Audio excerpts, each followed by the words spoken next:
right. Okay, so it's 1:05. Simpiwe and Tabiseng, if you're comfortable, I'd like to start.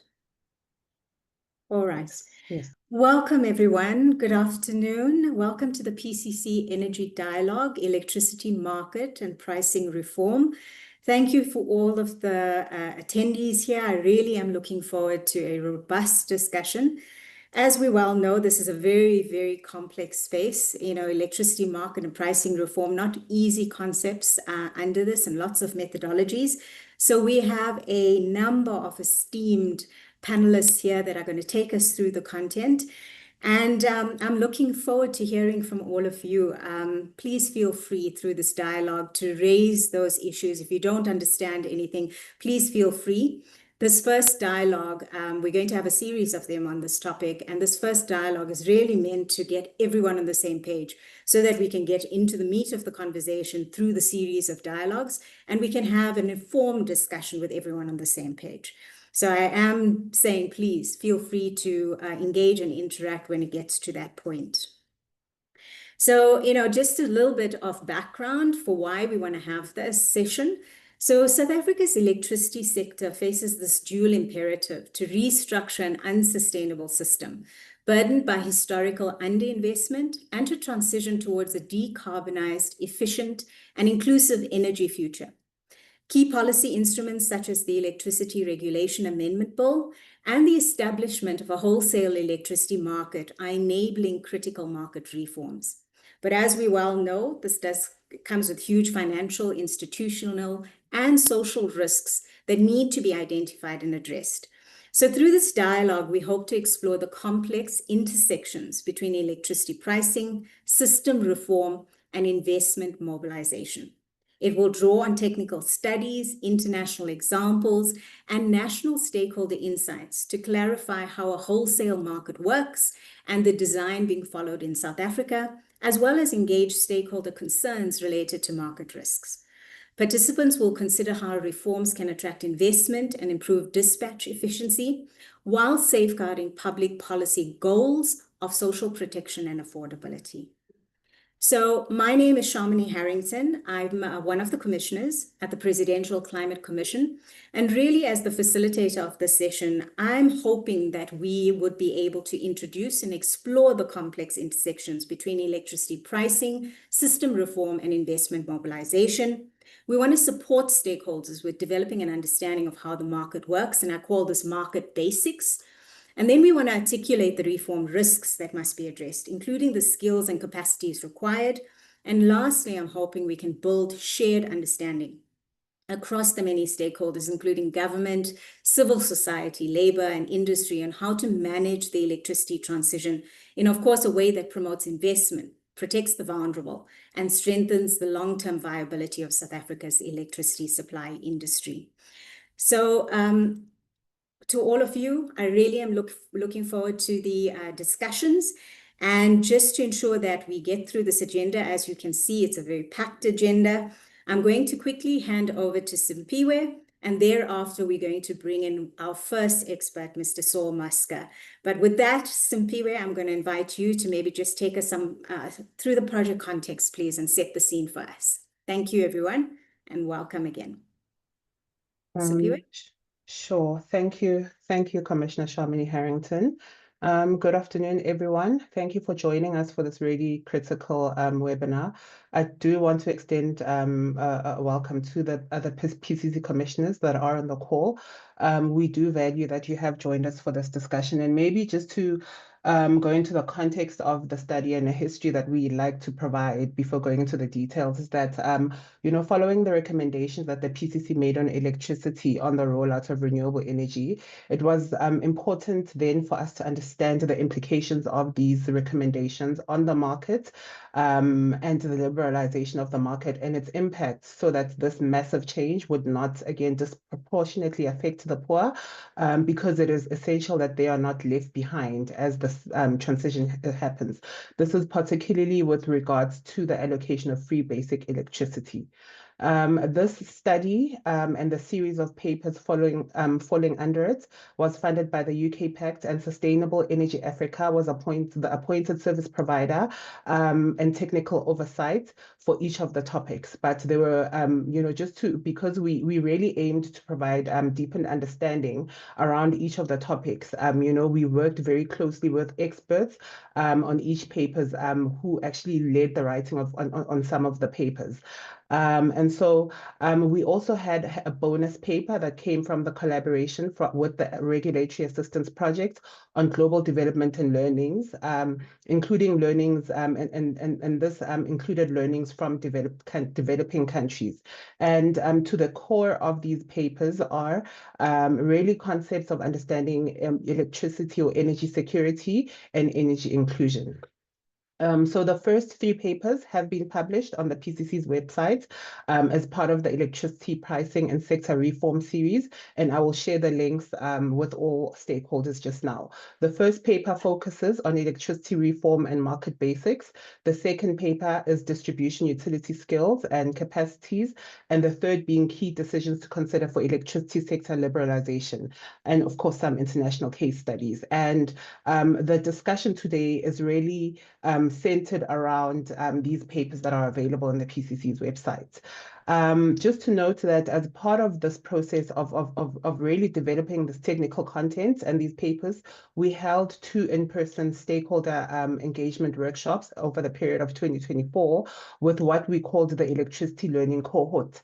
That was purely because, as this change is happening, we are finding that all of us are learning. And so the electricity learning cohort included representatives from Eskom, NERSA, DMRE, civil society, local government, and Operation Vulindlela. This list is not exhaustive, by the way. There have also been focused engagements on these topics in a range of spaces that span from, the policy to civil society space. And maybe to echo Commissioner Shamini's words, the goal is to equip policymakers and social partners and broader stakeholders to engage, because the electricity sector in South Africa is undergoing a fundamental transition that is complex.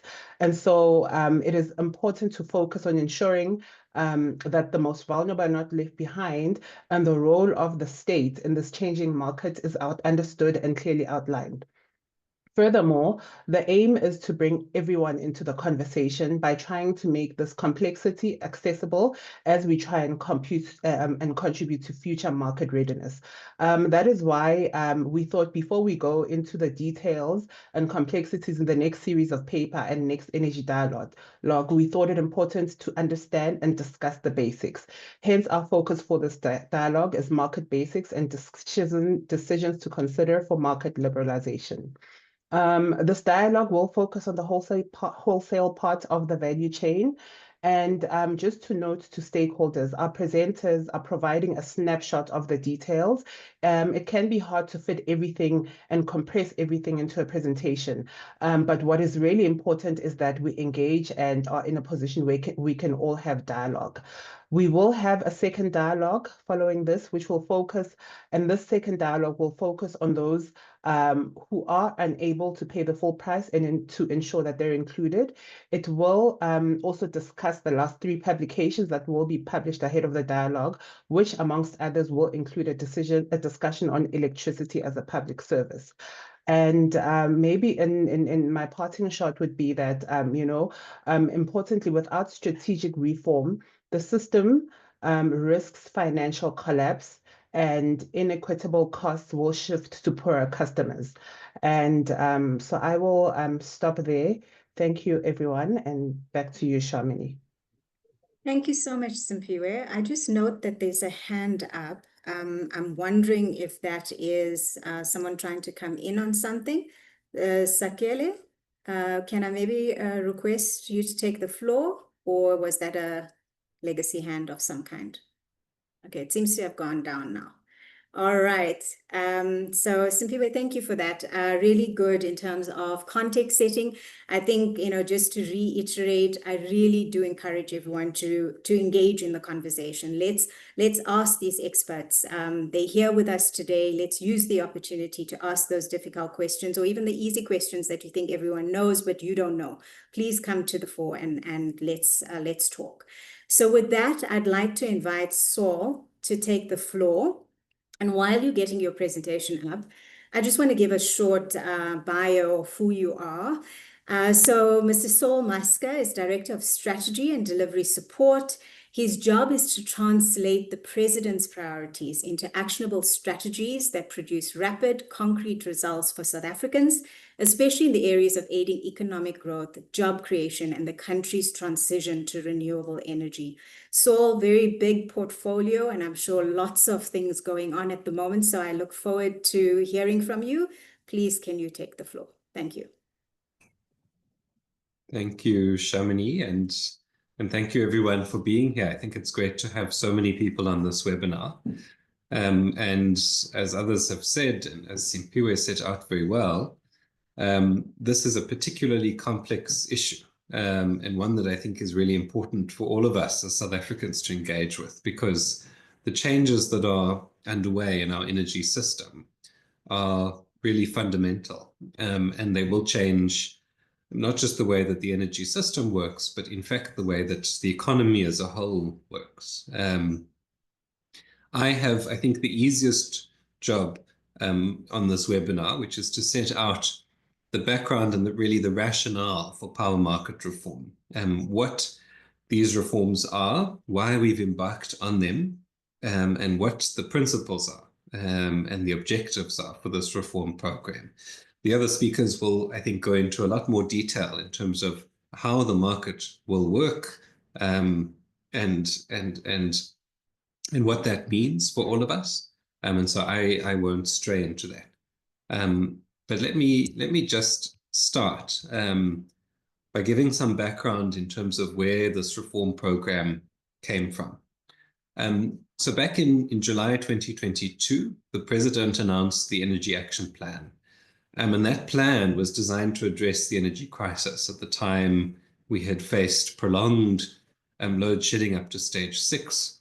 This was really the most significant constraint on economic growth. It was disrupting the economy, disrupting people's daily lives. And so the EAP was put in place to bring an end to load shedding, or at least to reduce its severity and its frequency. There were 5 pillars to that plan. First, to fix Eskom and improve the availability of existing supply, where a lot of progress has been made. Second, to enable and accelerate private investment in generation capacity through a number of regulatory reforms, which in recent years have unlocked massive and new private investment in electricity generation, largely in renewables, which has helped to reduce the supply shortfall. Third, to accelerate the procurement of new capacity through the public procurement programs. And that includes both the bid windows in the renewable energy program, which have been released since that time, as well as the battery storage and gas bid windows. Fourth, to enable investment in rooftop solar, which was also very successful through a number of different mechanisms. And that's resulted in a doubling of installed rooftop solar capacity since the Energy Action Plan was announced. And the last pillar, which I think is most important for this discussion, was to fundamentally transform the electricity sector to achieve long-term energy security. And this really speaks to the reform of the energy system and the introduction of a competitive market. Why was this included in the Energy Action Plan? Well, the plan, as the President set out, had a two-pronged focus. The first was a recognition that we had to take certain actions in the short term to stabilize the system, to reduce load shedding, to get the existing fleet of power stations working, to improve and invest in maintenance, to make the investments in new capacity that could be made quickly, like through rooftop solar, all with a view to reducing load shedding as quickly as possible. But at the same time, there was an acknowledgement that if we wanted to prevent load shedding ever returning in future and to really achieve long-term energy security into the future, we had to address the root causes, the systemic and structural problems in the energy system, which over a very long period of time had actually led us to load shedding in the first place. Fundamentally, but really at the root of that crisis was the fact that in our energy system until now, we have relied on a single supplier of power, being Eskom. And when that single supplier failed to meet the demands of the economy, failed to provide adequate supply to the system was in deficit when we experienced load shedding. There was no pressure release valve. There was nowhere else to turn. There was no diversification. There was no competition. That reliance on a single monopoly supplier in the generation space created a single point of failure in the system. And without going into all of the things that ultimately led to load shedding, that was identified as really the basic structural problem in our energy sector. And so that was included very centrally in the Energy Action Plan, the commitment to reform the energy system and to change that and to introduce competition, as the president said then, in order to achieve long-term energy security. The Energy Action Plan was the most recent policy statement by government committing to these reforms, but in fact, the same reforms were articulated in previous policies as well. So really the policy context for this reform process is set out first in the 1998 White Paper on Energy Policy, which first set out government's vision for the energy sector, including for vertical and horizontal unbundling, the separation of Eskom into different companies for generation, transmission, and distribution, and the introduction of competition in generation. So that was all the way back in 1998. Many of those commitments were not translated into action over a period of time for various reasons, but that was identified then as a policy commitment, and it remains so today. In 2019, the Eskom roadmap was published, which laid out a plan to implement those policy commitments, in particular through the restructuring of Eskom and the introduction of a new market structure. So it was really, the roadmap was about taking those commitments in the white paper and translating them into a clear plan that would be implemented to put those into effect. And the Energy Action Plan went a step further, clarifying what would need to be done to introduce a competitive market alongside the restructuring of Eskom. So you have these 3 cabinet-approved plans or policy statements that together set out government's intentions for energy market reform. Why was this reform necessary? As I said, for all of our history, Eskom until now has been a vertically integrated monopoly utility. And that has meant that there has been little to no competition in electricity generation. That has led, on the one hand, to very high levels of inefficiency and failures within Eskom, which has led to the shortage of generation capacity that we experienced until recently, with an enormous economic cost, as we all know. But it had also meant that as those failures occurred and as those inefficiencies emerged, there was nobody else could come forward to meet that demand or to invest in alternative sources of capacity to address the problem. These are the same reasons why in most other countries in the world, especially in the 1980s, 1990s, and 2000s, there was an effort to unbundle these vertically integrated monopoly utilities like Eskom and to introduce competition in generation. So most countries in the world have already implemented similar reforms for exactly the same reasons, and often in response to the same kinds of challenges or crises. More than 90 countries, that's now more than 100 countries globally, have unbundled their utilities. They've established independent transmission operators, which is similar to what we have now done with the National Transmission Company of South Africa. And importantly, that includes most of our peer countries, at least 21 upper middle income countries, many lower middle income countries, and all of our BRICS partners, China, Russia, India, Brazil, have all done this, have all introduced competition in generation. South Africa was very late to this process, and really is one of the last countries in the world, only 13% of countries in total, which still have a vertically integrated monopoly utility. So we are catching up now with reforms that have been introduced in the rest of the world. On the one hand, we have suffered the consequences of not implementing these reforms earlier in the form of load shedding.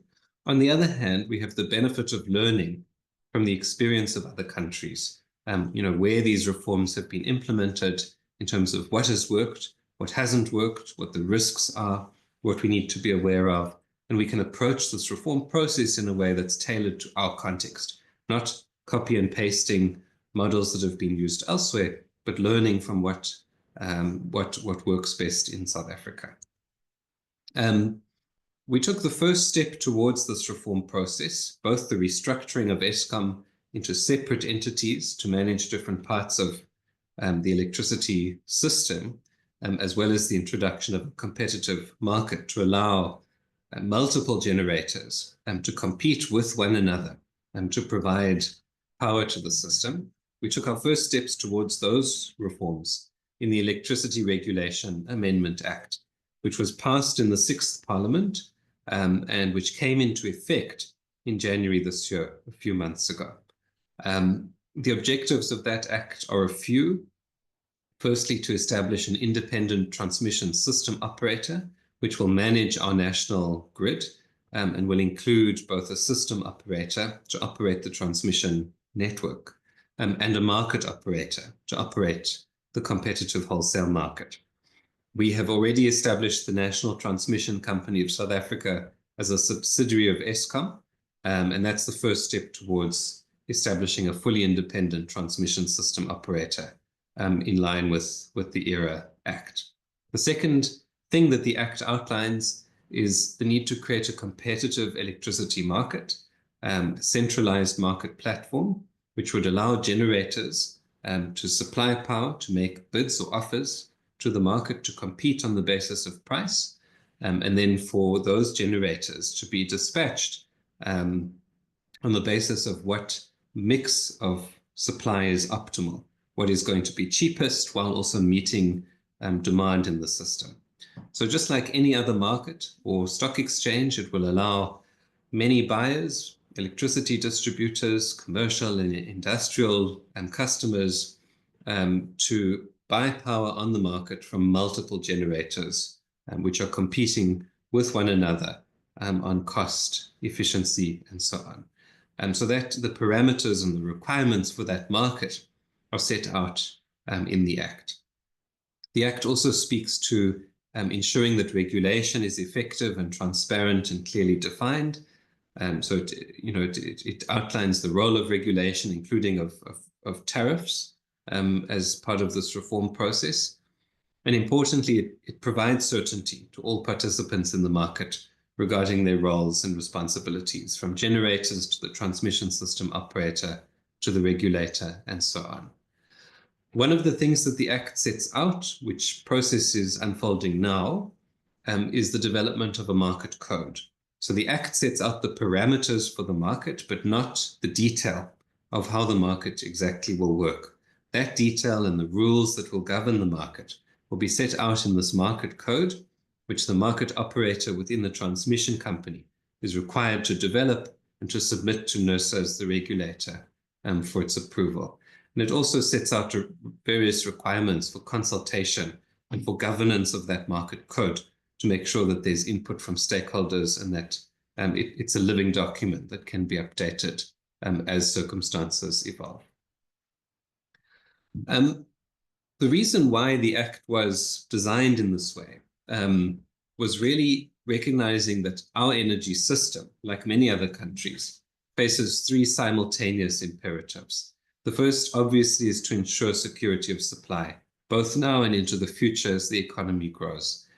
The second is to ensure access and affordability for all South Africans. And the third is to decarbonize the energy system and to keep up with rapid technological changes, the declining cost of renewable energy in particular, and the need to integrate that into our energy system. So we need to simultaneously meet these three requirements. And that is difficult, particularly in the context of a supply shortfall that we've experienced for more than a decade, a constrained fiscal environment, which limits the ability of the state to invest on its own, and historical underinvestment in infrastructure, really the need for massive new investment in the system to achieve those three things. But at the same time, this crisis that we've experienced in load shedding provides an opportunity for us to change our approach and to transform the system in a new direction. And that's why the introduction of wholesale competition is so important. Firstly, it will allow multiple generators to invest in new capacity. As I said earlier, when we won't be reliant on a single monopoly supplier anymore. We'll have many suppliers making decisions to invest and being able to meet demand in the system. Secondly, that introduction of competition should result in greater efficiency and lower energy costs for consumers, because generators will now be competing on the basis of cost, and only those that can provide competitively priced energy, the lowest cost of energy, will be dispatched and will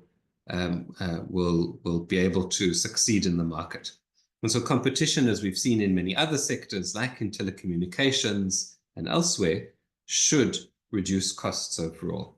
And lastly, these reforms should address the financial sustainability of the energy sector, because risk will be spread across multiple entities rather than concentrated in Eskom and therefore concentrated on the public sector balance sheet.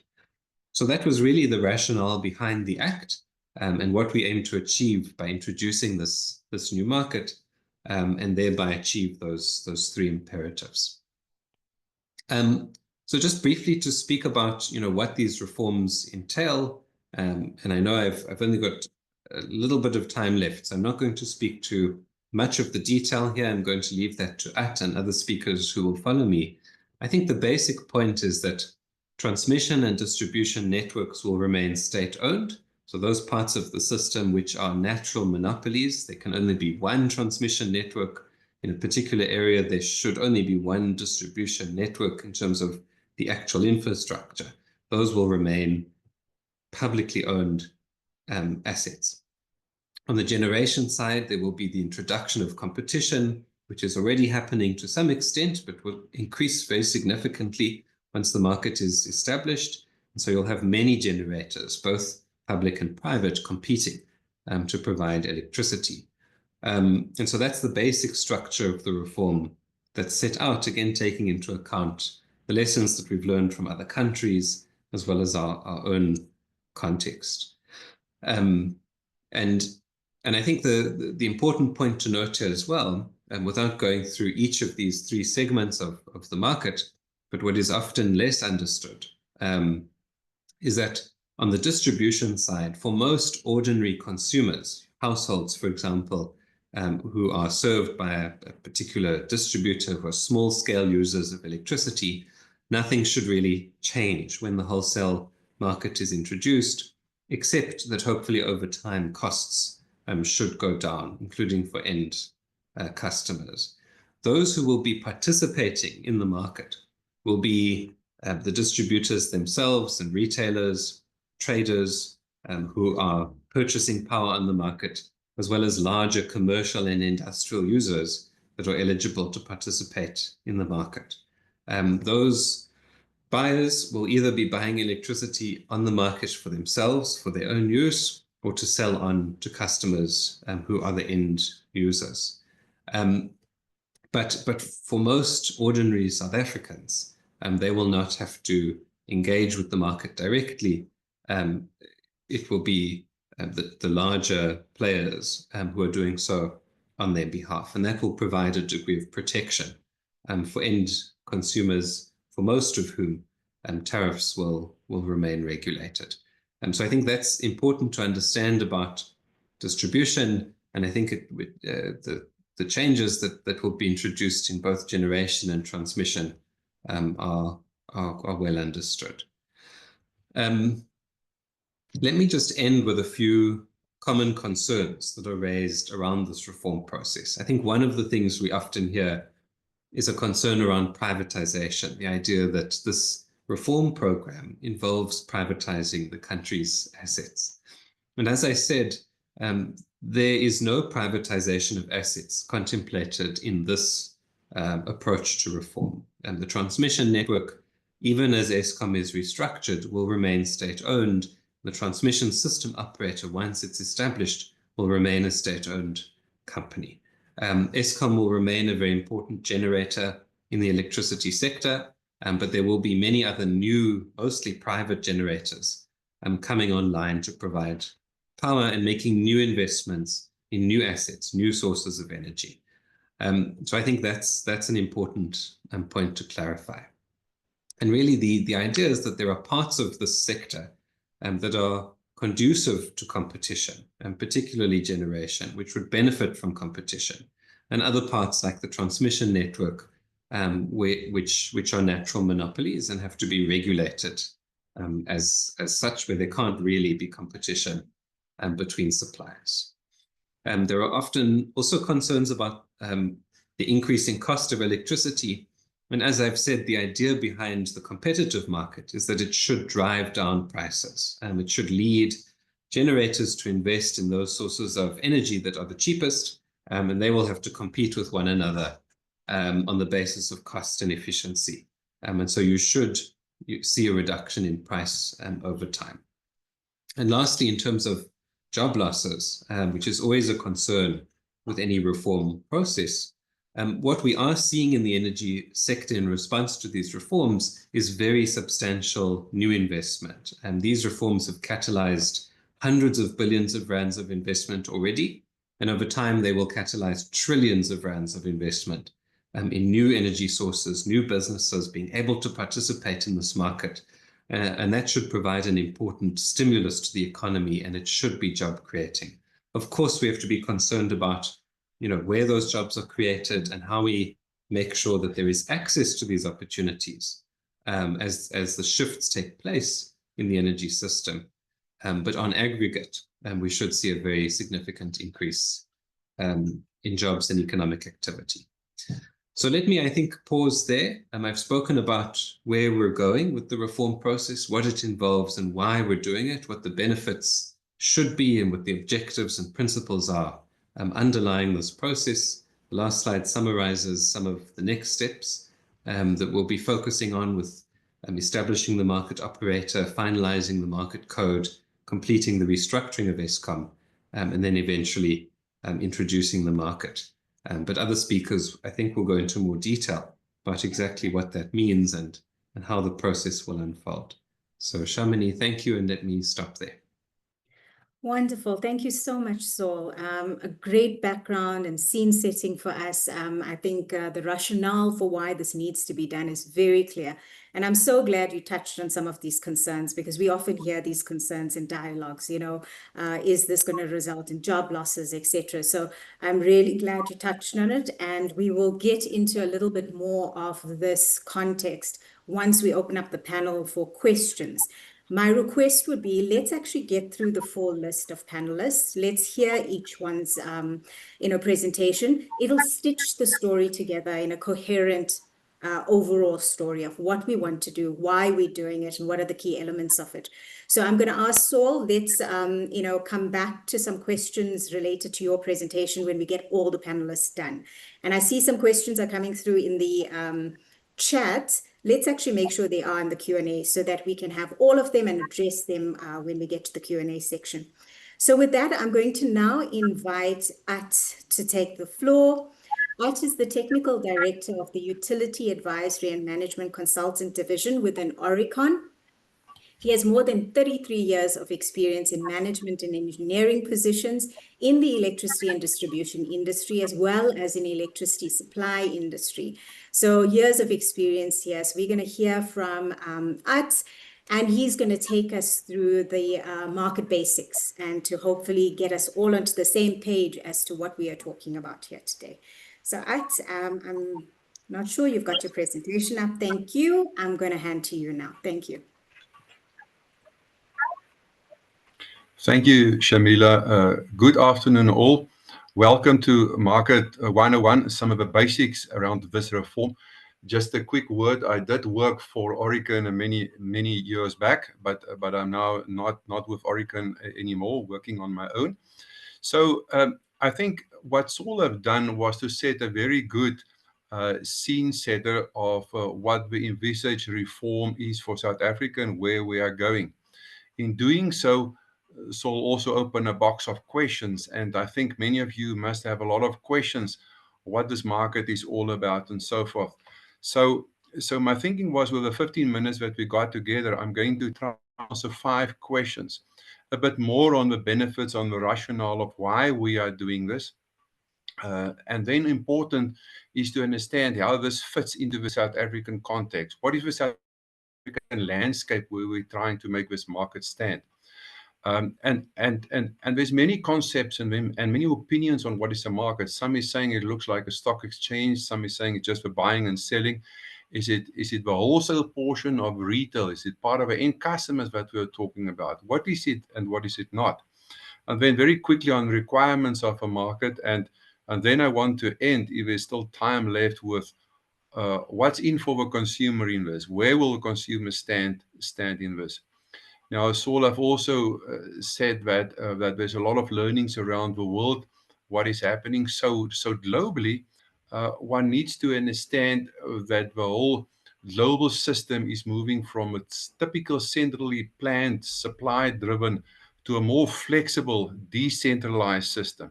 So equally so, what this whole market reform is about is also to create a much more decentralized system from a pure centralized approach. Now, globally, this is driven by the rapid rise of reliable renewable energy, or VREs, energy storage, and so forth. That brings 2 things about: decentralization and the rise of a so-called pro-consumer participation, where a pro-consumer is somebody that both consume as well as also generate simultaneously as part of his involvement in the system. So what is important for this global change, and also for here of us in South Africa, is that there should be grid reliability and access to the grid, so that all of these different players, these multiple players, not only the Eskom of today, but also some other players more and more, is able to have access to the grid and to play. With a long-term view is to adding more cheaper energy into the system, drive the prices in the long run down by means of wider and greater participation. So our effort is to try and democratize the whole system, open it up, unbundle it, create some liberalization in changing this. Now, you may ask me whether we are 100% ready in terms of all laws, regulation, and the like. Interesting that learnings around the world is that normally governments lag a little bit behind with some of the regulatory support and some of the rules and some of the regulations that is intact. A lot of these changes is actually driven by some of the economic reliabilities. There's some drivers, disruptors. Power is getting cheaper, and unless the whole system reacts with a fundamentally change, Saul have indicated as part of the 5 pillars of the president, we are leaving the customer and the changes behind. So what is the rationale of a market, and why are we in the market? So in the market and in South Africa, we have basically 2 main problems, what Saul also alluded to. On the one hand, we have reliability, and we all know that in the form of a load shedding we had for a long time, and there's even gloom and gloom that a lot of people is saying we will still have some of that, but we're trying to move out of that. And then the other one is a pricing problem. Now, around pricing, it's important to understand that the price coming from the top, from the wholesale part, down to the distribution sector, to both Eskom distribution as well as the municipalities, roughly about 70%, 75% of the total cost coming into the municipalities from bulk is part of a wholesale portion, the bulk purchases. So you'll understand that this part of the signal is extremely important to work upon. Now, what has happened in South Africa? The picture at the right gives us a little bit of a history, and all was kind of fine with the inflation and the Eskom typical price index, where we were dependent on a monopoly supplier in South Africa, was kind of even up to 2008. And thereafter, the Eskom retail price or the Eskom price to customers have shot up, that red line versus the inflation. Roughly what have happened that the Eskom tariff price overshadowed by 6 times the inflation over this particular period. So most definitely in the market, we need to bring in competition and with the effort in driving the investment risks down. In a picture at the right, we know that up to now with a monopoly supplier that couldn't supply at the time of the load shedding and the crisis, government had to step in, bail Eskom out.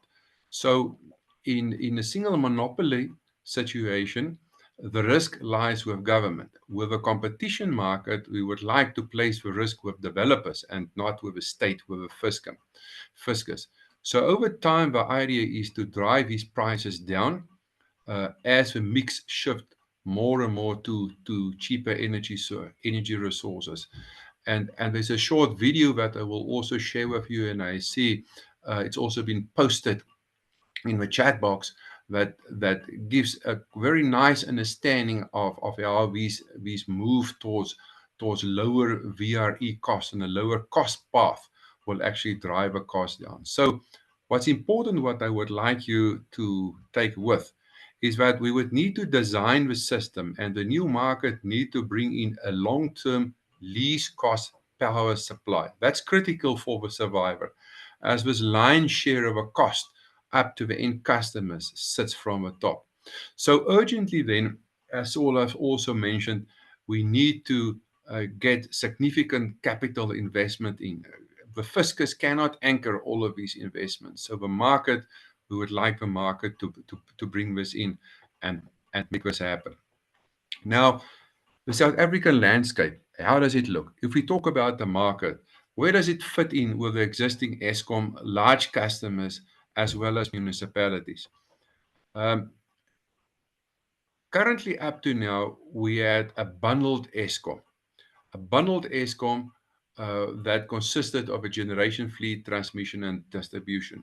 And in this horizontal unbundling, moving away from a monopolistic vertical entity, we have already, as part of the unbundling and restructuring path of Eskom, structured now the National Transmission Company of South Africa, and that is this middle part. And this is where the market would be situated. Now, what is this market all about? One can almost see this as the energy dam. In this energy dam, there are many inflows of possible different energy sources.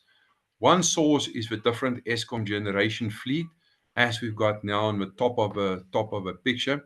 And the others is, of course, all the different IPPs where we would like to have multiple players into the market. Output of this particular energy dam is where there's different, let's call it pipes, different sizes of pipes to the different consumers, large customers, discos that also have large one with even secondary dams from where this energy flows. So what is important now is that the systems operator need to keep this dam in balance. Dam cannot go empty, and there's normally called a certain reserve margin of minimum what this dam need to have to keep it all in operation. So the power comes from all of these renewable energy resources, base load from SAP imports, Kahora Bassa, also from a lot of private players. The restructuring have the NTCSA intact where we'll have a systems operator, market operator, distinct, new, different, defined roles from the past. The network service provider that need to do all the physical network works, the international trader, and then important, the CPA, the Central Purchasing Agency, where the Central Purchasing Agency will be actually that instrument or the agency that will help us to transition from the current into the future. Now, important, the part that we're talking about, if we talk about the market, is this top part, this wholesale part. We don't mix the wholesale and the retail. The retail is the bottom part where the different suppliers, the 167 licensed municipalities and Eskom distribution, get actually the power from the market or get the power from this energy dam, this energy pool, and then on-sell it to its customers, where small-scale embedded and other generations is sitting in the top. So important as a takeaway to understand. The wholesale market, that's the market sitting on top, and the retail portion is a portion on the left, on the bottom, where the customers sit. So where market rules come in and our regulation work is also twofold, the top part and the bottom part. Now let's quickly try and answer another question. What is the market and what is the market not? And there's four important elements in this that one needs to understand. There's different design pathways for markets that you found around the world.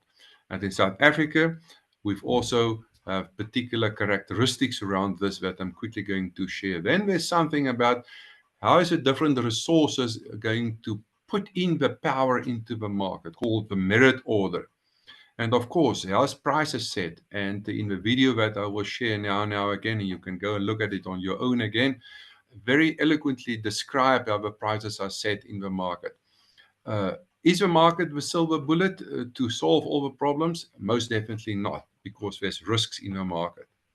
So the three main things, pathways that you can distinguish around the world is an arrangement around central dispatch, decentralized dispatch or self-scheduled, and then hybrid models. Centralized is where the system operator decides which power plants is going to generate and when, and the price around that.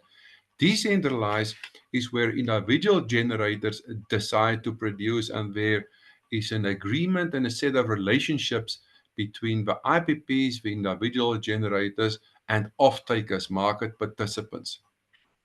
Part of the system that have been formed by default almost was when the 100 megawatt market license cap was removed. So we do have in South Africa this decentralized portion of where a lot of this market transactions take place. Eskom currently is still very much in a centralized dispatch.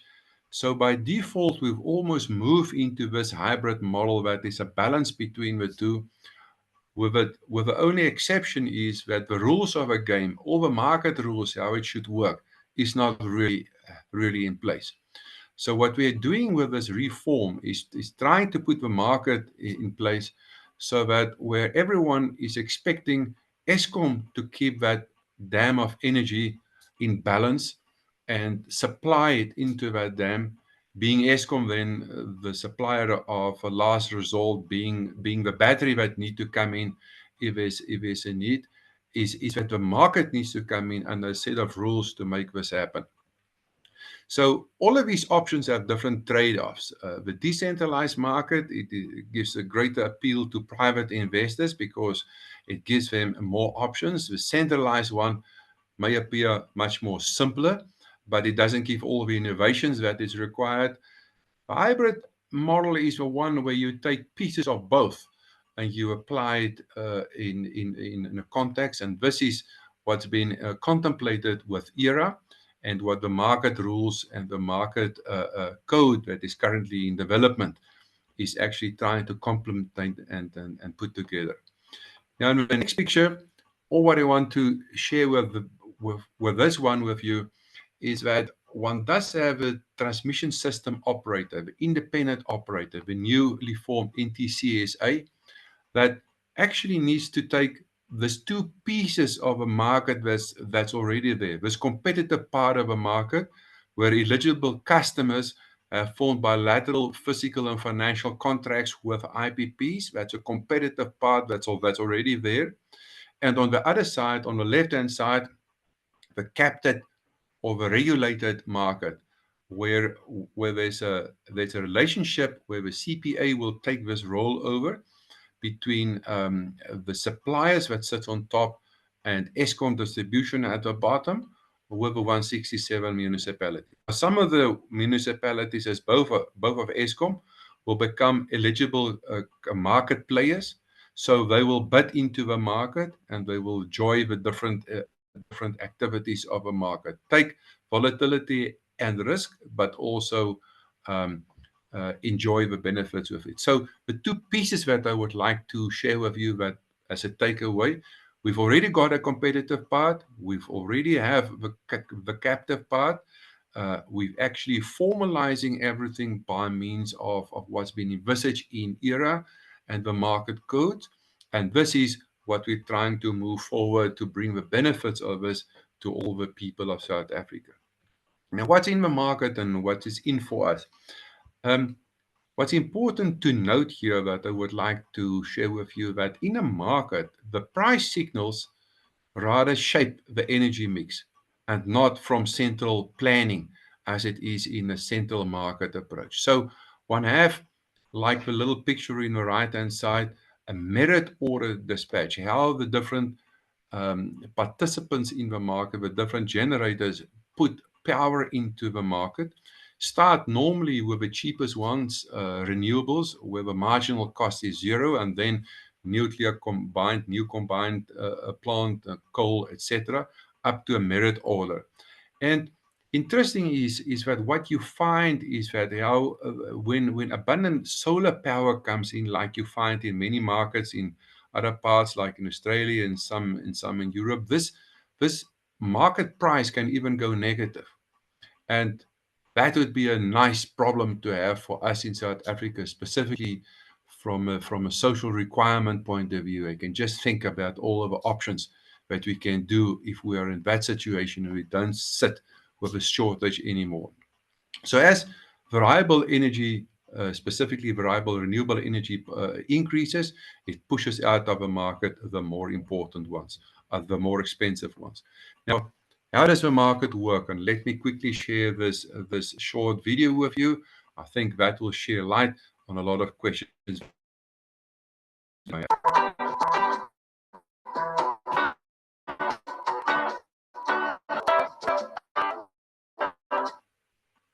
Welcome to this tutorial on how electricity market works, how prices electricity market.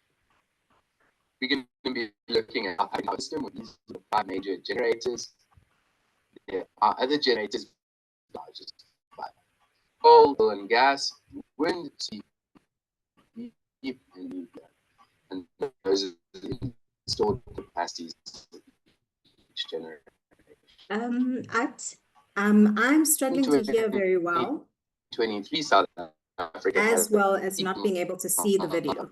34 gigawatts. So we're going to look at a typical winter day. Sheila, let me just get out of it. Are you saying that you can't, that the video is not It's present? not playing very well, correct. I see a lot of people are saying that. I think the network is bad. Perhaps we can move on, or do you want to give it one more shot and see if it works? Let's give it a one shot again, and if it doesn't work, I'll skip the video and then we just go on.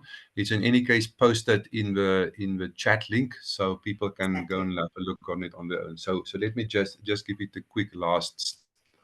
Okay, no problem. Last try.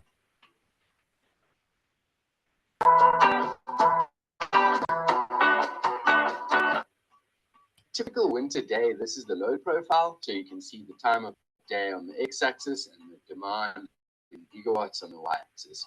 So as people start waking up, the electricity demand increases, and then it reaches a sort of low or dip in the middle of the day as solar PV, rooftop solar generators, and people use slightly less electricity. Then people go home after work and start cooking. It's still not clear. My suggestion is let's leave it and people can look at it separately, please. Thanks. 100%. Colleagues, okay, this one is in the chat box, so you can just pull it up at your own convenience and have a look at it. But what it nicely do is to actually set out how the market prices work and how cheaper renewables actually pushes out the more expensive ones, and how it on the long run drive prices down. So let me go to the next one and continue in sharing with you what I wanted to do. So a market is a market facility in solving everything? Most definitely not. The market is not risk-free. It does have volatility and price spikes, but rest assured that in the market there's quite a number of mechanisms designed that can be employed to actually mitigate against this. Retail customers, what will happen to them? Saul also alluded to it. That is the retail part, the bottom part of a picture I've shared with you. So the wholesale part and the bottom part, one needs to understand there's a difference between the two. They would remain captive customers. Another question that you may have, what about the skills? Do we have the skills in South Africa to actually operate such a complicated system? Important to understand is that Eskom Transmission, the NTCSA, have been doing this balancing of the energy market for years. So they do have the skills, they have a competence in actually doing so. A further question could be, what about grid stability? Will the market not fall over, or will it work? There's also requirements that is going into a code around the mandatory reporting requirements to ensure that everything is in balance. Now the last part that is also important, and that is about the distributors or eligible market players. They will also have a responsibility, what's called a balance responsibility, making sure that the power that is taking out of this energy dam, that each and every one have an equal responsibility in keeping everything stable and so forth. So just the two important parts, not risk-free. We do have a capacity, and there are some of these elements in play to make sure that the market code and the rules around this works fine. Can I request you to put on slideshow? Yes. Yeah. Okay, good. Thank you. It's on now. Thank you. Let's quickly look at the requirements for a market. What does need to be in place for a market to work properly? And there's quite a number of them, but I only want to highlight one or two important ones. First is we should have enough supply and enough generation capacity in the market. We cannot actually operate the market with a shortage in terms of load shedding as we have up to now. But the whole vision is to give opportunity and to get more players into the market. Of course, we need to have a well-structured market with the right rules. We do need to have open access where all of us market players can take part in the market. And then important, we need to have adequate market depth, enough players in the market. Eskom currently got a monopoly. So the design of a market and allowing new participants to enter into the market is quite important to avoid dominance of a one player into the market. And last but not the least, people must pay for the services rendered into the market. We cannot end with a situation where, like currently, a lot of municipalities is owing Eskom a lot of money. If that continues, we will just put that burden, that debt burden, on either the NTCSA or Eskom distribution, and the whole market will not work. So a couple of important points for a market, and all of these elements are the elements that we need to focus on and work on to make sure that the market is well in place and it works effectively. So where does the customer come in all of this? What is the role of a customer? So just 2 points that I quickly want to highlight and share with you. There's market rules to protect the customers, and I've already mentioned that. And then there's market oversight, 2 important elements. So in market rules, we talk about things like price floor caps that can protect renewables from collapsing prices. and price caps that can also protect customers from a particular spikes.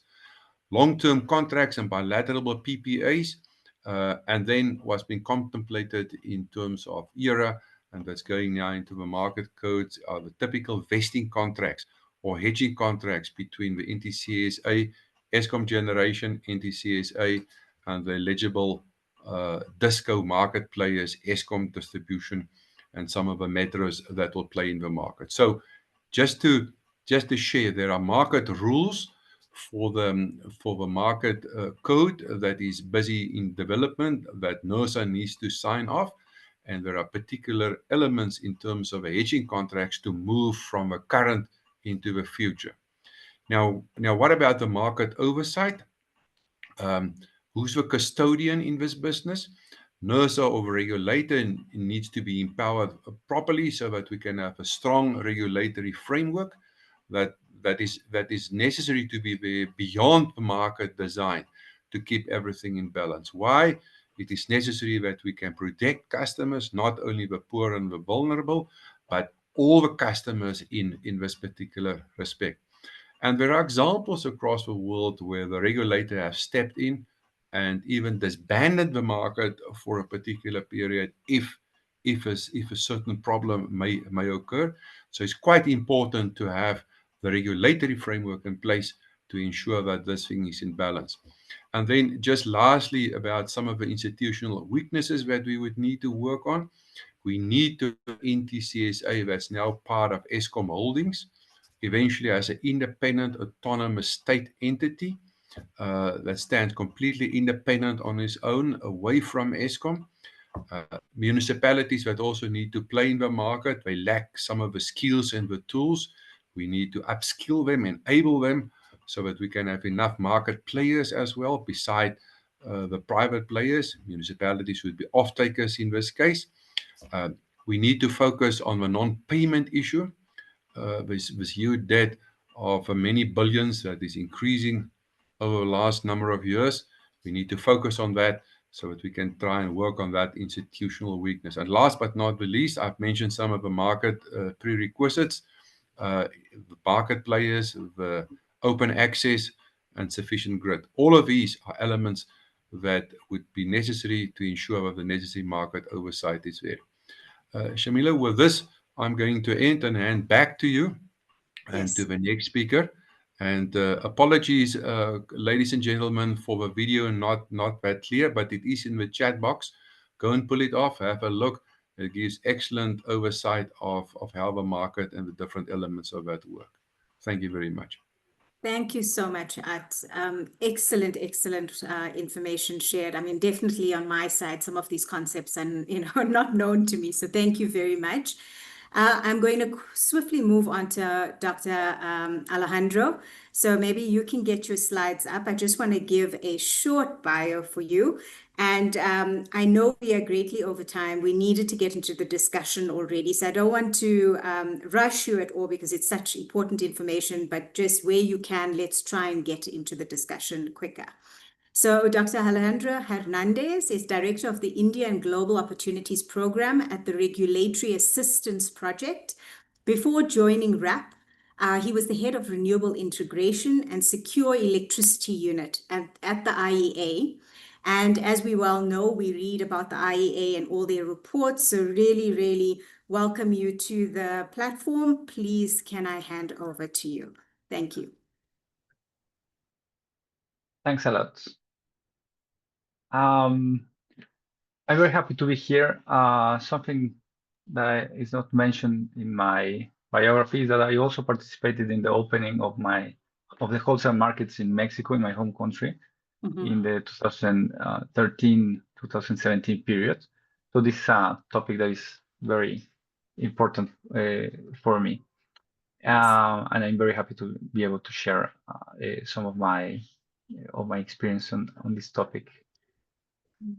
Dr. Hernandez, can I maybe request you to do a duplicate SWOT on the presentation so we get the full slide showing on our side?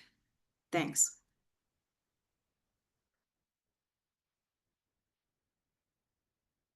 Is that fine? This is perfect. Thank you so much. Thanks a lot. So on the behalf of the Regulatory Assistance Project, I'm very pleased to present this work, which was developed together with my colleague, Chris Alfeld. First, we will provide an overview of international trends in electricity market liberalization. And afterwards, we will walk you through the key decisions that policymakers need to consider when designing or reforming electricity markets. Afterwards, we will then look for the set of policy instruments that governments can use to align market outcomes with national objectives, supported by examples from emerging economies that have gone through this transition process. So let me start with this map. Over the last 4 decades, it started with Chile in 1982 and afterwards the UK at the end of the 90s. Well, many countries, they have introduced some form of competition in the electricity markets. However, this degree of liberalization varies widely. Now, in this map, what you can see in light blue, there are many countries that have opened their sectors to private investment, but that doesn't mean that they have implemented reforms to introduce competition into the market. Otherwise, they have introduced wholesale competition, very often where only large consumers can choose supplier. And this is the case, for instance, in countries like Brazil and India. And there is a third group of countries and jurisdictions that have adopted full competition, both in the wholesale and in the retail level, giving all consumers, including households, the freedom to choose their electricity provider.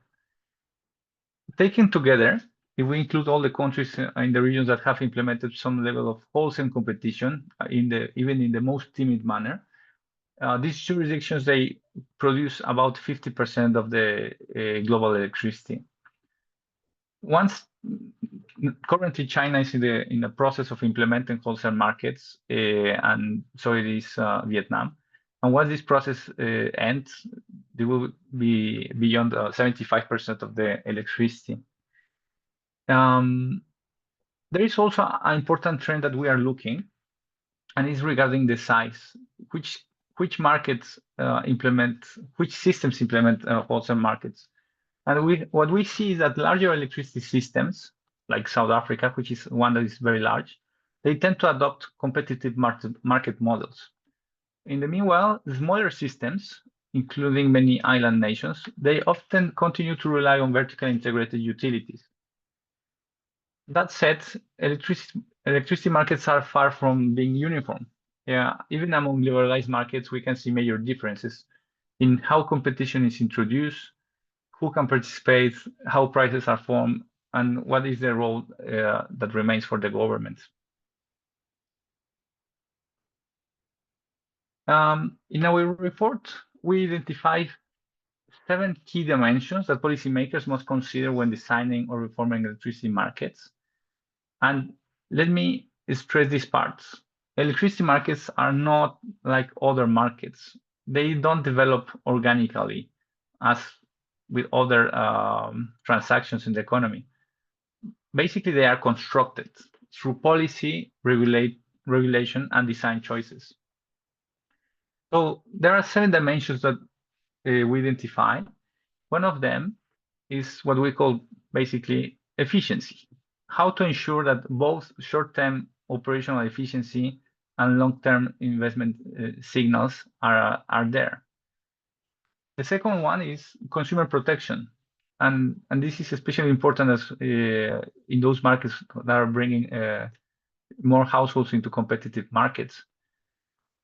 Tariff design, how are we going to balance the cost recovery with affordability and efficiency?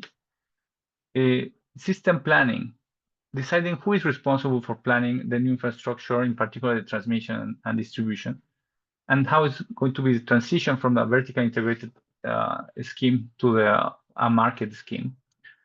The 5th dimension is the decarbonization alignment, ensuring that the market supports rather than hinders climate goals. 6 is the risk allocation, clarifying which risks are borne by the private sector versus the public. And finally, resource adequacy, ensuring the system has enough capacity to meet the peak demand. Each of these elements, they require careful design choices. If you get them right, you can create a framework that is dynamic and adaptive, and that can fulfill the needs of your country. Now we will discuss briefly 3 questions that are very relevant, which I believe they have been already covered at some extent. These are questions that are often done when there is a discussion regarding the role of markets in running the power system. So the first one is, what are electricity markets for? And the way we describe it is very simple. The primary function of a market is a very simple but powerful one, is to create a downward pressure on system costs. And that may sound modest, but consider how much effort governments and regulators spend trying to lower the cost of electricity. A well-designed market aligns the incentives of all participants to compete on costs, while also maintaining reliability and quality of service. And crucially, it decentralizes decision-making. If rules are clear and fair, instead of a few planners or ministers, no matter how well-intentioned they are, deciding every kind of investments, basically what happens with the market is that they let many players bring capital, innovation, and a lot of knowledge. So this is very important. But this is something also that needs to be understood. This is where the market, this is the main contribution of opening a wholesale market, bringing this downward pressures on costs. But it has to be well understood that markets alone, they don't bring all the policy objectives that surround the electricity sector. Electricity sectors and markets, they must be guided.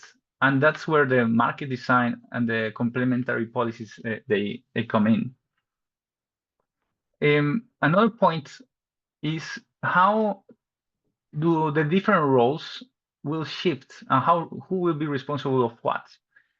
So this is an interesting question because nowadays, in a vertically integrated utility model, there are many decisions that are being taken. It's simply that we don't see them. And one of them is, for instance, planning.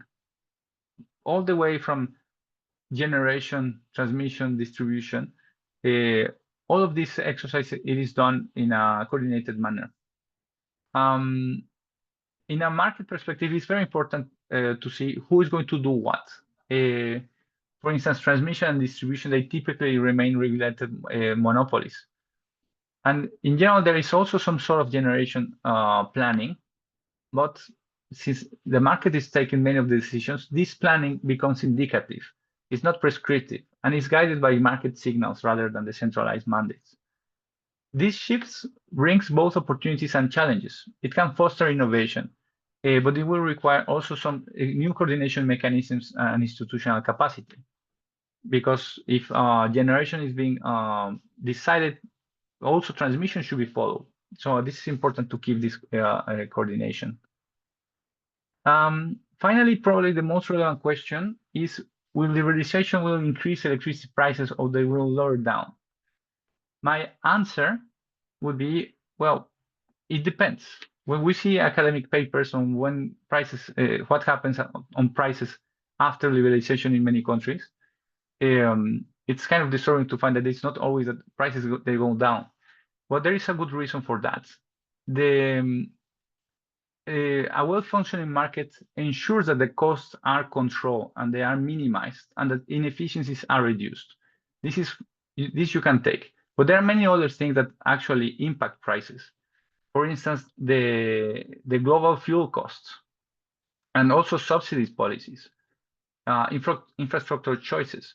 So many countries, what has happened is that at the same time as they liberalized, they have decided to stop reducing the subsidies that were allowed. So although the costs went down, they were not necessarily people. They didn't necessarily saw a reduction in their bills because the subsidies were phased out.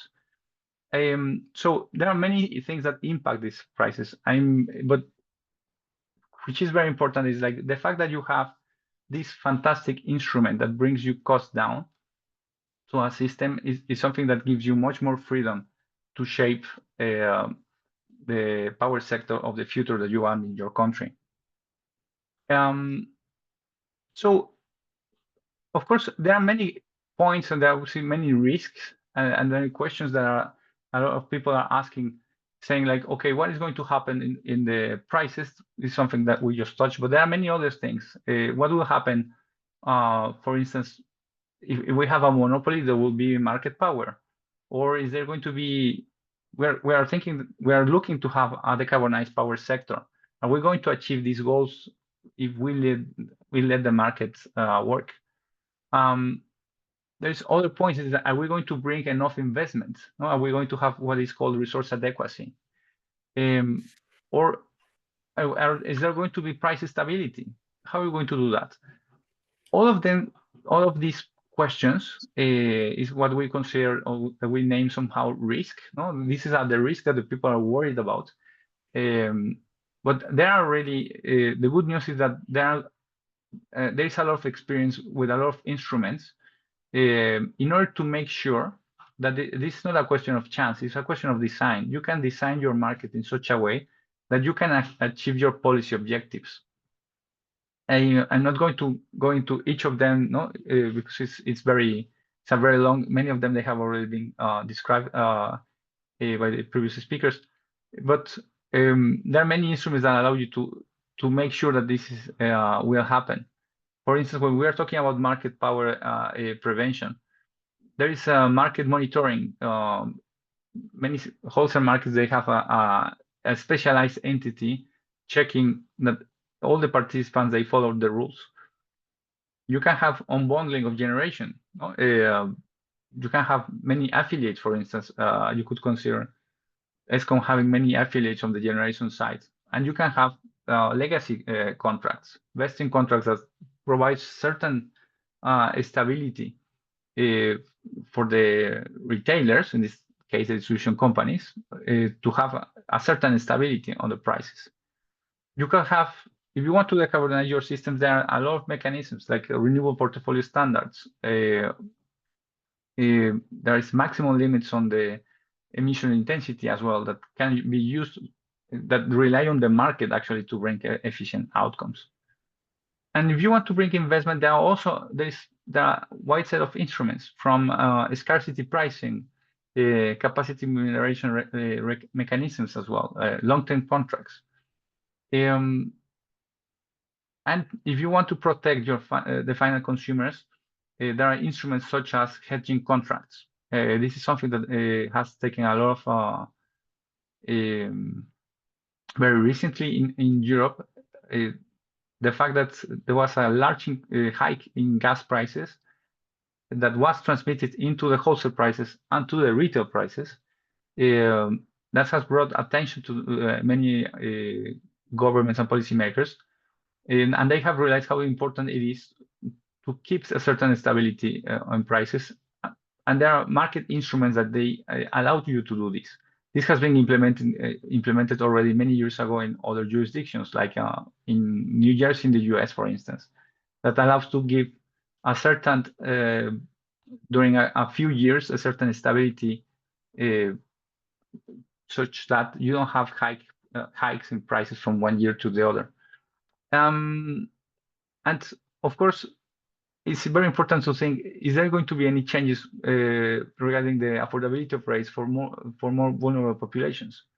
How do you want to do this? And it's always important to think what are the best instruments to achieve that in an efficient manner. If you go to the report, you will be able to find how many countries, all of them are emerging economies, that have implemented these kind of markets. What are the kind of choices that they have taken? This could provide some good food for thought. This includes, as I mentioned, Chile, for instance, which is the first wholesale market that opened in 1982. Systems like Brazil, who is very impressive what they have done. They have built thousands of kilometers of transmission lines, very large hydro generation facilities, which have like 30 years contracts, and they have brought billions and billions of dollars in investments in a fairly efficient manner. And something which is very interesting is that there is no, in the Brazilian case, in the Chilean case, there is no backing or implicit or explicit backing from the governments on these investments. No, so the public budget, the federal budget, is not engaged in none of this investment. It's the way the market was constructed. It brought enough certainty for people to feel secure to do investments in these countries. There are countries like India, who is always it's a country which is fascinating and which is always implementing some kind of reform into the market. Guatemala, who did this opening already, I believe, like 20 years ago, which with a very good results. And Mexico, which is relatively recent, no? The market opened in 2016, which was already a good example that decarbonization and efficiency can be compatible. I really recommend you to go through these examples. I think there are good things to look at. Finally, I would like to close with an example, which is the UK electricity market reforms. So what I would like to show in this slide is that markets are not static. No, they are living systems and they must evolve to meet society's changing needs. You can see since the 1990s, where there was the first market design in the UK, there was a big reform between 2001 and 2005, relying on the bilateral market reform, which is pretty much the basis of the current European wholesale market nowadays. After 2013, there was a lot of there was a recognition that the electricity market needed to support the decarbonization objectives, and there are instruments that were created.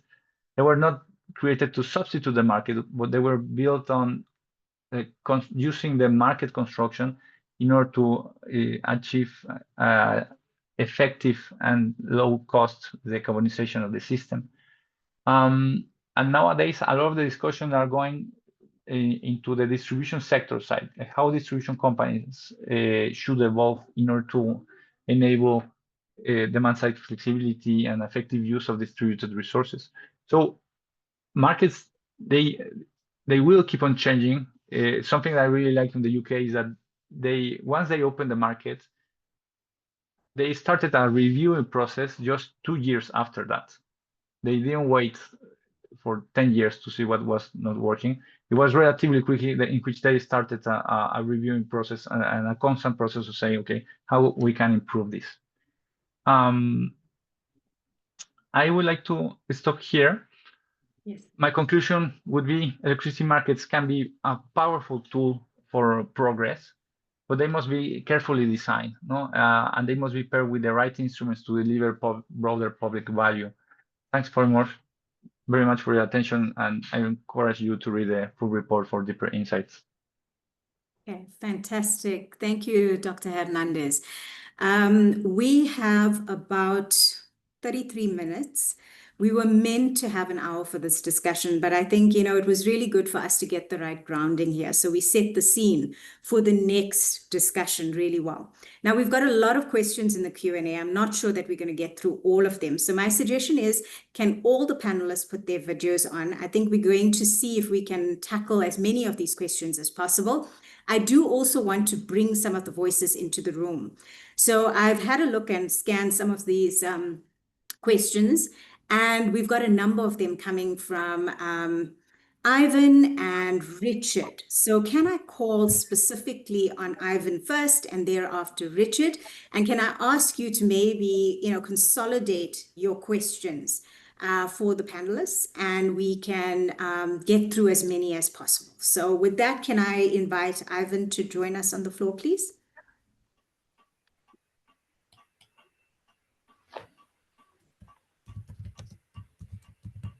That's true. this opportunity. Yeah, I can hear someone. It's very faint. Is that you? That's me. Can you hear Okay, me good. better now? Can you hear Much now? better. Okay. Yes, thank you, Great. Ivan. Please ask your question. Yeah, I've actually had 5 questions, and I think this for Yes. the panel members there. I'm trying to consolidate them very quickly. Yeah. Yeah. I'm more into the research field in the energy sector, so you will understand from where I come from. Reading the ERA, I then had these questions, and I'm going to take them from the top. The first one have been that if you look at the whole ERA, I'm asking a question, excuse me, how will the introduction of that, the competitive electricity trading platform and multi-market structure that we have seen now, excuse me, impact electricity pricing, the whole story about pricing. I'm in Soplaki municipality in Kimberley in the Northern Cape, and the reading is still we are the second highest payers of electricity in the country. So affordability, that comes in. And then I've asked a question about our governance. If you look at the ERA again, the expression with now the transmission system operator, that independency and the transparency, what is the governance mechanism going to look like for this transition period as we talk about the bill now? Number 3, how does the bill address integration of our renewable energy sources while maintaining the grid stability? There's a whole reading now in the Northern Cape about grid capacity, grid stability. You know, the Northern Cape has probably most of the renewable energy projects in the country. But we are suffering now because of not having enough grid capacity. And how do we balance it within this decentralized market now that we are talking? And number 4, second last one, how will this bill, the ERA, then promote or constrain municipal involvement? I think one of the panel members already answered this one. And reform and electricity distribution and tariff setting. Municipalities always going for selling of electricity, bulk, and then retail it. And what role does these municipalities play in this market structure? And lastly, I've asked a question, what measures can be taken to ensure that our regulatory and our licensing reforms under this ERA bill include mechanism for social protection, particularly for low-income and rural communities? I'm currently focusing on a just transition research project where we're going to test the impact of all our RE projects in the Northern Cape and what impact it did for low income and rural communities. Thank you, Chair. That was my quick 5 questions. Yeah. Any panel member can take a shot of it. You're welcome. Thank you. Yes, thank you. My suggestion to the panelists would be, let's take one more, and then we can see who's going to respond. Okay, some of the responses will go directly into the chat as well. If you can do that as well, that will be great. So let me ask Richard to take the floor. Richard, please come through with your question, or questions, I should say. Good afternoon, thank you. Well, it comes down to one kind of issue with one example, I guess. It's to try and understand how, thanks for the presentations, seeing how this is all shaping up. It's how this interacts with what is actually going on the ground at the moment, and trying to get an understanding of, what that is in play is likely to be subject to the market and what is going to be pre-market, if you like. And so At has answered the one point in the Q&A, but I'm thinking particularly about our commitment to have 6,000 megawatts of combined cycle, so mid-merit power plant, gas-fired by 2030. Eskom online was 3,000 in 2029. Private sector 30. This is considered to be committed capacity, and we know that it's not the cheapest option in terms of simply generating electricity, but there are attributes to power plants that are valued in a market beyond simply the energy component. So I was wondering how the market would accommodate something like these mid-merit plants. I mean, peaking, it's kind of easier to see how that happens in the market because it fits a particular space. But So there's going to be legacy contracts for the current fossil-fired generation, and so the market design doesn't seem to actually it'll accommodate subjecting them to some kind of competitive pressures, but it's not going to make or break their role in the market in the short term. But this combined cycle gas, 6,000 megawatts, with the minister having recently announced, oh, and this is going to be 50% load factor. So this is not just for peaking, clearly, or just backup. So with that as an example, but feel free to speak in more general terms, how plants like this that are envisaged coming into the system pretty soon, before the market is fully up and running, and don't have an immediate upside in terms of costs. How will the market deal with that? Thank you. Thank you so much, Richard. I'm going to open up to the panelists now. So maybe, Saul, is there any of these questions that you would like to tackle? And then we move to At and then Dr. Hernandez, please. Thanks. Sure. Thanks, Shamini. I'll leave the hard questions to At and Alejandro. Best approach. I think first to Ivan's question, one of the questions about electricity pricing and affordability, because it was also asked by others in the Q&A, I noticed. And I think it's obviously a major concern. I think both At and Alejandro spoke to this in different ways in their presentations too. But I think there are a few points to be made in this regard. The first is the introduction of the wholesale market should drive down costs over time. It should drive down costs both because it will lead developers to invest in the lowest cost energy sources in order to be competitive.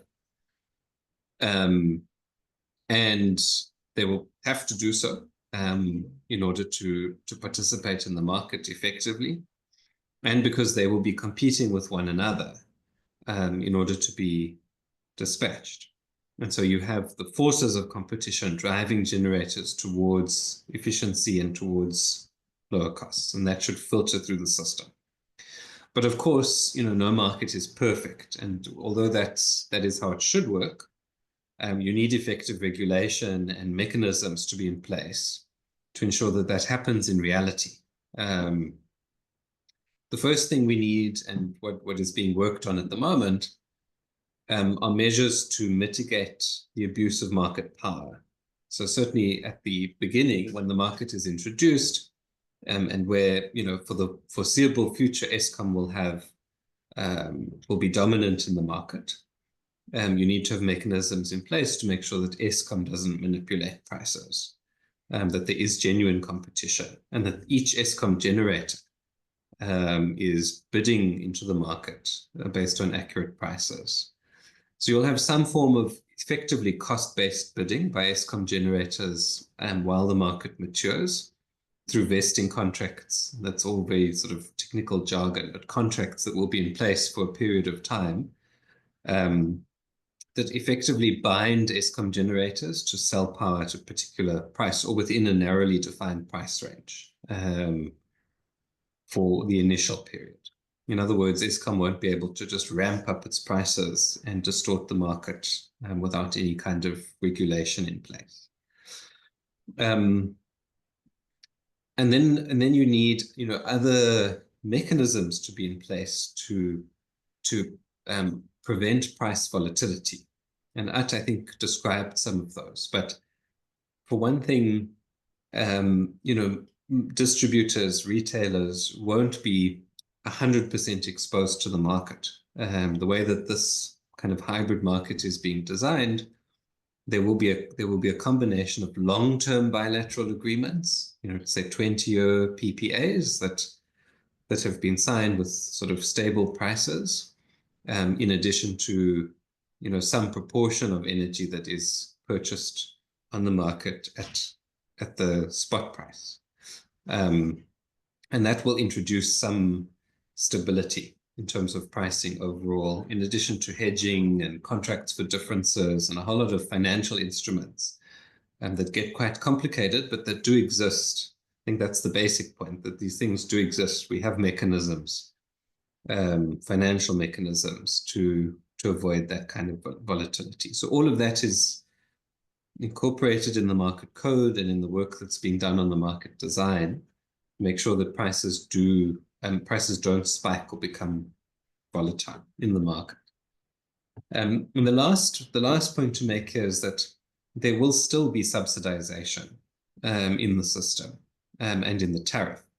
So, quite in a very similar way to the way that it works currently, you will have many consumers that are not able to pay and so need to be subsidized by the state to ensure continued access to basic electricity. And so that cross-subsidy, that subsidy charge, will be a component of the new wholesale tariff. I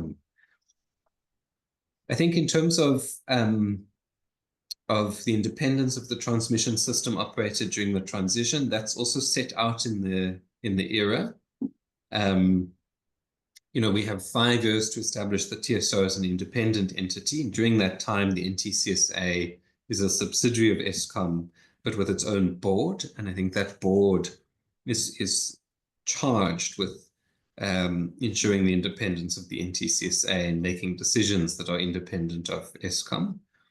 And there are a number of other mechanisms that are being put in place, rules, delegations of authority, and so on, between Eskom Holdings as the group at the group level and the NTCSA as the subsidiary, to make sure that it's meaningfully independent during that transition period. But just to agree with that point, that it is crucial for the NTCSA to be seen as independent as well as actually independent in order for the market to work and for it to be credible.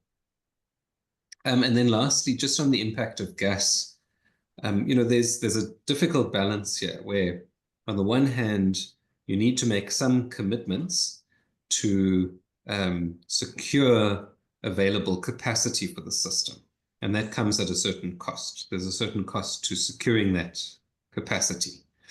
But you need to avoid doing too much of that and locking yourself into excessive costs that are fixed and kind of gumming up the market. And so that's the delicate balance that needs to be struck here. If you were to, have contract for 20 gigawatts of gas, just for argument's sake, with minimum offtake, that would clearly be excessive. It would distort the market. But you need some degree of capacity secured to ensure energy security. And so that it's an empirical question around where exactly that level needs to be set. And hopefully in the updated IRP, once that's finalized and once all of the comments that have been made are taken into account, including from the PCC and many of the stakeholders here, and those are the kinds of things that will need to be fine-tuned. I think I've made the point here that there will be stranded assets in the future once the market is introduced, because there will be certain generators that are producing power at a cost higher than the cost in the market, as kind of more and cheaper energy sources from solar and wind, batteries and so on come online. And those more expensive generators just won't be dispatched as a result. And so we have to develop mechanisms to deal with those stranded costs or stranded assets to the extent that they're a liability on the fiscus. But I think that's a separate issue. You don't want to protect those generators at the cost of higher electricity prices for consumers. But it is a complex issue. I think for the integrity of the market, the principle has to be that the merit order is defined by least cost dispatch while ensuring security of supply and stability of the grid. And the advantage of the whole system is that it's a technical sort of decision that the system operator will make about what the optimal dispatch is. It has no It's not a political decision. It's one that you can make objectively. Thanks, Saul. At, can I maybe move on to you? I know we've got a few more minutes here, I think about 16 minutes, so please can I hand to you? Thanks.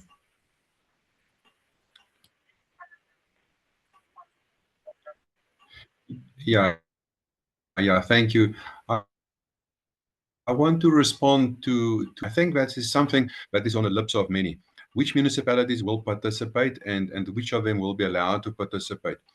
What ERA is quite clear of, ERA doesn't say that Solpai, Plaatjies or Cape Town or George or Tshwane can or can't participate. ERA is very clear by saying that it will be eligible market players. With other words, those that is capable and financially able to take part in the market.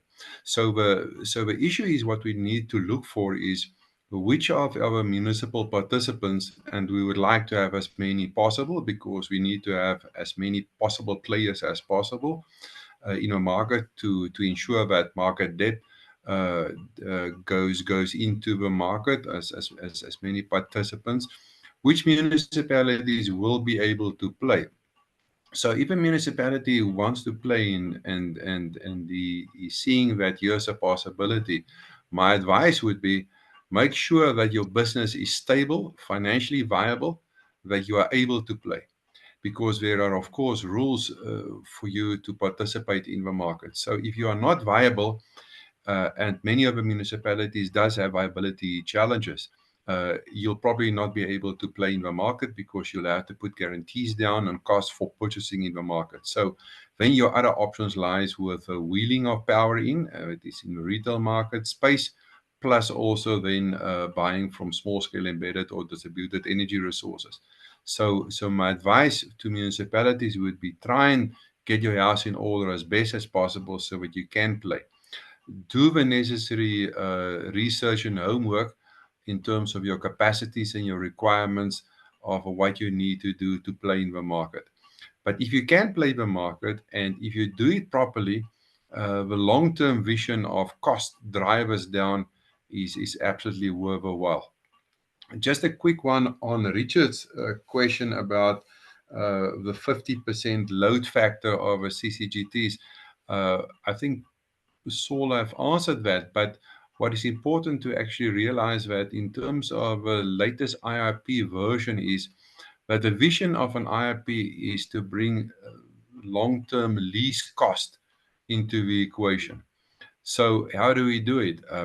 We not only need cheap renewables into the equation, but we also need some other dispatchable options into the equation. And most definitely what you're referring to is one of those higher load factor dispatchable options. So the total optimum mix would have to be that.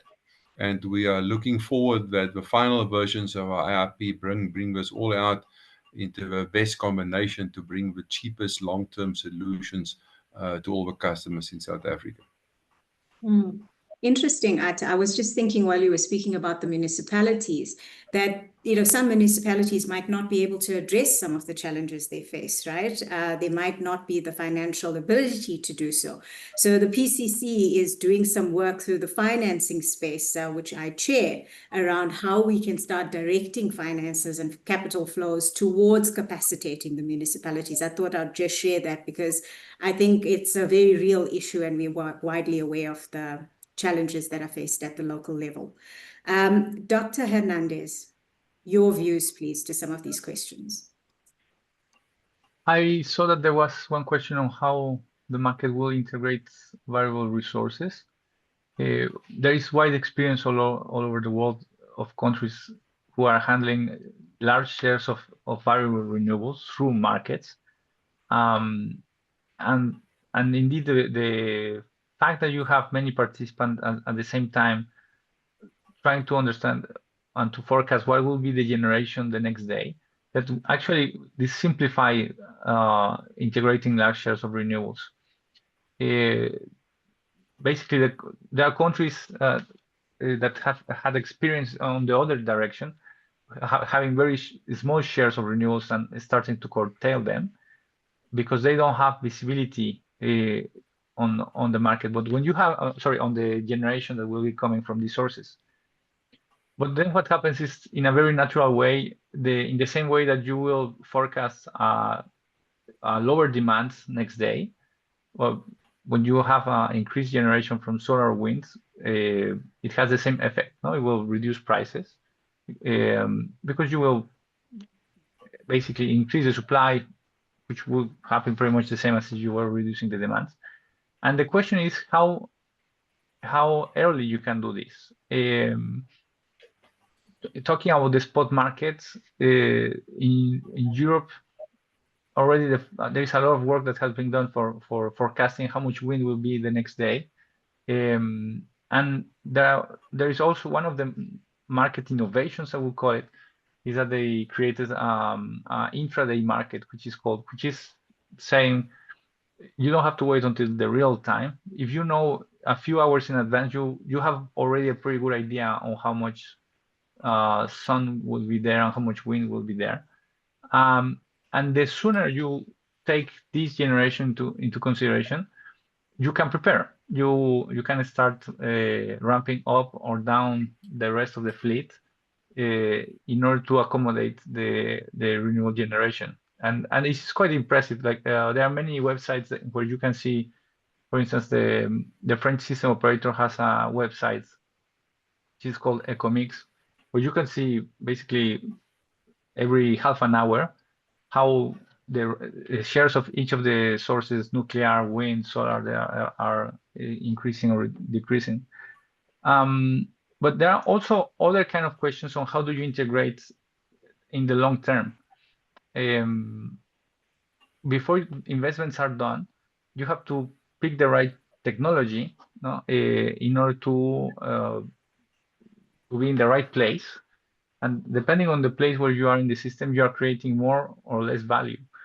And depending on where do you place where are the resources, you might need more or less transmission as well. So it's not only a question of the short term, but taking the long term into consideration, it's very important. Like right now, for instance, the UK is having a very interesting discussion on where they should go into prices that are what they call nodal prices, no, which basically consider the transmission in the grid. And the whole discussion is, well, we like to have the best resources in the best locations, no, and we like to have large consumers who are very electricity intensive to be located in the cheapest places, no? So there are also some decisions to be taken for the long run. Yeah. Thanks for that, Dr. Hernandez. I saw two other questions that I think it's important to answer. How do we prevent this debt spiral of Eskom, which has been one of those fears that Saul spoke about? It often comes up. Is that a concern at all? And what are the barriers to entry here? I mean, is the grid a true barrier to entry or not? And perhaps Saul on the barrier to entry question, and Dr. Hernandez, I'm not sure if you want to tackle the debt spiral question. Maybe Dr. Hernandez or on the first one, debt spiral. Yeah, I can come in on the debt spiral. Debt spiral is traditionally defined in the distribution sector as where prices of a distribution entity is constantly increased by trying to take care of increasing cost, while customers deflect from a grid, and it becomes more and more difficult for the utility to operate. So the debt spiral and the base principles around it is not only applicable to Eskom distribution per se. All municipalities is actually subjected to that. If you look at the statistics of the metros in South Africa, all metros, with the exception of one, had a declining sales trajectory over the last 11 years. And equally so for the majority of the other 159 smaller municipalities. So there's several reasons for the lower trajectory, and probably one of the most important ones lies in the price signal that's been given through to customers. So actually, these utilities encourage to a large extent the customers to deflect from a grid, contributing to the death spiral phenomena. So that is one of the problems. But also our economy is down, so the typical economic activities is just much less. We also had a severe energy efficiency drive over the last number of years. So customers just use less. But you find if you analyze typically the statistics of the metros that they sell less while they still electrify. Okay, so they're getting more and more customers, but the total sales goes down, meaning that the customer mix is worsening. So the only way that they can actually mitigate against it by having internal programs to actually bring in customers onto the grid. And there's various metros that is working very hard to bring additional sales in. So I don't want to share all of their secrets, but a number of them is working very hard on it. So all would need to do so. All utilities need to protect their customers and making sure that they don't deflect, because they do exist because there's customers. So all would need to work very hard on the death spiral phenomena. But increasing prices is not the option. This is why the market is one of the critical ones in driving bulk prices down, long-term cost prices down, to actually bring cheaper prices to the discos for reselling onto customers. Thank you. So there's a great awareness of this issue, and there's definitely actions being taken place. Dr. Hernandez, on your side, anything to add to that? Yes. On the question what extent the grid can be a barrier, I would like to mention that of course, transmission is a natural monopoly, so it is essential assets, of the system, and access to the grid is like in every jurisdiction I know, it's heavily regulated. It cannot be only the transmission company who grants access. Sometimes it is the system operator, if there is a different entity, who is the one in charge of saying there is enough capacity to connect someone or not. So it's very relevant, and indeed it can become a barrier to entry, not because there is an anti-competitive behavior, simply because there may not be enough capacity in the grid to interconnect. Even there are different approaches that sometimes system operators have been using very conservative criteria that reduces the amount of capacity that is allocated. There are other, for instance, in ERCOT in Texas, they privilege handling, interconnecting as much capacity as possible and handling the potential congestions that happen, but knowing that there is no guarantee, right, that they will be able to deliver their energy.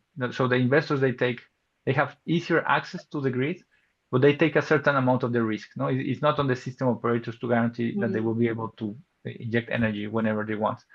And this makes a much easier queuing for the interconnection. It's much shorter in Texas than in most of the rest of the US. And there is what is called basic interconnection standards as well. This is something that is used as well in California, which basically, once again, is that as long as you keep the security of the system, that you're not jeopardizing the security of the system, you should be handling interconnection. You may not have other rights. I'm sorry to stop you. We've got like 2 minutes, and I do want to give a minute to Saul as well. Saul, do you want to weigh in here quickly, and then we can invite Dora to maybe just take us on the way forward. But Saul? I have very little to add. I think that At and Alejandro have answered those questions well. I think my only point I'd make in closing is twofold. The one is introducing the market, I think, will improve the financial sustainability of the whole system, and it will shift risk away from Eskom and towards private investors. That's part of the logic of this reform, and avoid us getting back into a situation where Eskom is again drowning in debt, and that ends up becoming the problem of the state and the public. And because there's such massive investment needed in South Africa's energy system, as I said, in the order of trillions of rands in the next decade and beyond, you can't do that with public funds. We don't have those funds, and to the extent that we do, we should be spending it on health, education, social protection, and other pressing needs. And so part of the, I think, benefit of this approach, again, is, using private capital to fulfill those investments. And lastly, that we have a lot of work to do to unlock the grid and to build new lines and new substations and enable specifically renewable energy to connect in places like the Northern Cape. But at the same time, as we stand now, we have a very large generation sector. Unlike some countries which have as little as 1,000 megawatts, 3,000 megawatts of demand, we have a very large system with more than 30,000 megawatts of demand. And that is enough of a basis to operate a market with enough depth and enough liquidity to get started. It will mature over time, but we already have quite a large, sophisticated energy sector in South Africa, which puts us in a good position as we start out. Fantastic. Thank you for that, Saul, and thank you to the panelists. I'm now going to invite Dora, and I know we are sitting at exactly 3 o'clock. So Dora, apologies, but I think we will have to close fairly soon, and I'm going to ask for indulgence for about 3 or 4 minutes to allow you to have a meaningful closure. Thank you. Dora, over to you.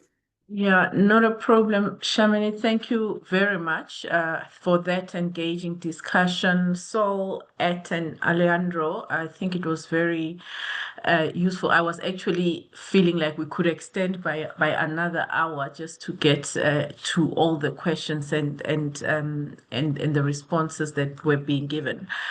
But to try and save us time, I won't go through all the points, but safe to say that from the discussion we've just had, it's very clear that reform of the electricity market is needed, it's necessary, and nobody is actually even saying that it shouldn't happen. In actual fact, very clear that South Africa is a bit of a late starter in this space. And however, as I think as stated by Al, being a late starter also means that we get to learn a lot from our peers and ensure that we do not repeat any of the mistakes they might have done. For us as the PCC, it is the reform of the electricity sector is right at the center of the decarbonization journey, because this gives us an opportunity to move at a very accelerated rate in the really diversification of the energy mix in terms of our electricity, but then also to ensure security of supply. So it's quite exciting that this work is happening.